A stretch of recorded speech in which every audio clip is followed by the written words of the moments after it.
Hello everyone! Ako muli yung Agent Sela at ngayon ay pasukin natin ang TZA7. Congratulations po sa mga homeowner ng TZA7. Patapos na po ang inyong village. Ngayon ay nandito kami dahil meron kaming inspection sa Block 8. Ayan, lagyan ko na lang din ng mga info, yung mga blocks. Ayan, nakakatuwa diba?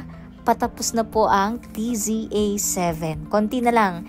Ngayon ay first inspection namin sa bahay ng aking client dito sa Block 8 at inaccept na rin nila yung unit nila. Sa mga hindi pa nakakapanood, na-post ko na siya dito sa YouTube channel ko. Ayan. Hindi ko na pinagsama para hiwa-hiwalay sila, hindi na kayo malito. Ayan, dito sila sa Block 8. And then, etong harapan nila is yun naman yung Block 7. O, ayan, mga taga Block 7, malapit na pumatapos ang inyong bahay.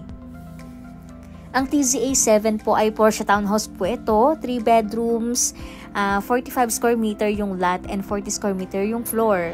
May mga nag-a-available pa po dito. So, sa mga interested, message lang kayo para masend ko sa inyo yung slot na available. Ayan. Konting wait na lang po sa mga clients ko na waiting ng turnover ng inspection. Medyo may delay talaga pero konting wait na lang po yan. Ayan. So, pabalik na tayo.